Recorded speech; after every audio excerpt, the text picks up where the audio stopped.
Drama कभी मैं कभी तुम का इख्तिताम 5 नवंबर बरोज मंगल को हो चुका है, लेकिन ये मकबूलियत की उन ऊंचाइयों को पहुंचा कि अब तक इसके चर्चे जारी हैं। जहां ड्रामे के इख्तिताम पर हीरो हीरोइन के रियूनियन से शायकीन बेइंतहा खुश नजर आए, वहीं उन दोनों को मुश्किल से दो चार करने वाली रुबाब को बुरे अंजाम से हमकिनार ना देखने पर बरहम भी दिखे। कई नाजरीन ने कहानी के इस मोड़ पर तनकीद की थी कि मुस्तफा और शर्जीना पर पैसों की चोरी का इल्जाम लगाकर उनकी जिंदगी को जहन्नुम बनाने वाली रुबाब को शौहर की बेवफाई के सिवा तो कोई सजा नहीं मिली और वो बड़े आराम से बैरून मुल्क भी चली गई। इसके अलावा नाजरीन का ये भी कहना था कि अदील को भी हैप्पी एंडिंग दे दी गई और उसके किरदार को ठीक तरीके से इबरत का निशान बनाते नहीं दिखाया गया। ताहम अब ड्रामा राइटर फरहत इश्तियाक ने इन सारे सवालों के जवाब देकर नाजरीन को मुतमईन करने की कोशिश की है। शोबिस कवरेज करने वाली सहाफी मलिहा रहमान को एक इंटरव्यू देते हुए फरहत इश्तियाक का कहना था कि अदील की कोई हैप्पी एंडिंग नहीं हुई, उसे कोई मुआफी नहीं मिली, उस पर जो मुकदमात बने हैं वो पूरी जिंदगी चलते हैं।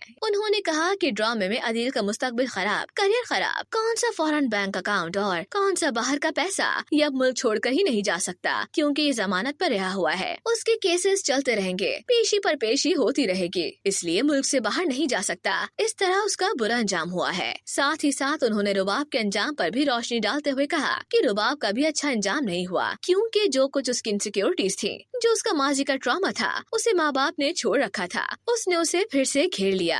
राइटर का मजीद कहना था कि जब आप सरेआम किसी की तजलील करते हो तो वो अकेला बेइज्जत नहीं होता, उसके साथ आप भी बेइज्जत हो रहे होते हो। रुबाब ने अपने शौहर और दोस्त को सरेआम बेइज्जत किया, वो उसे धोखा दे रहे थे, इस तरह उसने अपनी भी बेइज्जती करवाई। वो अकेले बेइज्जत नहीं हुई क्योंकि उसने ये सब करने के बाद कहा कि इसे सोशल मीडिया पर फैला दो। फरहत इश्तियाक ने कहा कि रुबाब को बेशक इस बेइज्जती की परवाह नहीं थी, लेकिन उसका असल अंजाम ये था कि उसका ट्रॉमा और उसके खौफ और खदशात दुरुस्त साबित हुए कि वो अकेली रह गई। बैरून मुल्क जाने की बात पर राइटर ने बताया कि रुबाब का मसला पैसा और ट्रैवलिंग नहीं था, उसका दुख ये था कि उसको जिंदगी में कभी सच्चा प्यार नहीं मिला था। उसका ये भरम था कि मैं अपने पैसे से सच्चा प्यार खरीद सकती हूँ, लेकिन वो ऐसा ना कर सकी। फरहत इश्तियाक ने कहा कि रुबाब की सबसे बड़ी सजा यही है कि जब आप गलत तरीके से रिश्ते और मोहब्बत हासिल करने की कोशिश करते हैं तो ऐसे रिश्ते आप हासिल नहीं कर पाते और रुबाब का अंजाम यही है कि उसे सच्चा प्यार नहीं मिला, पैसा देकर भी नहीं मिला। ख्याल रहे कि ड्रामा लिखारी के मौकिफ की ड्रामे के एक सीन से यूं भी तायद होती है कि रुबाब कंपनी में अदील की जानिब से किए गए तमाम घपलों को जानने के बाद जब उसकी गाड़ी में नताशा का बुंदा पाती है तो कहती है कि पैसों का नुकसान तो शायद मैं तुम्हें माफ कर देती, लेकिन ये चीटिंग मैं कभी माफ नहीं करूँगी।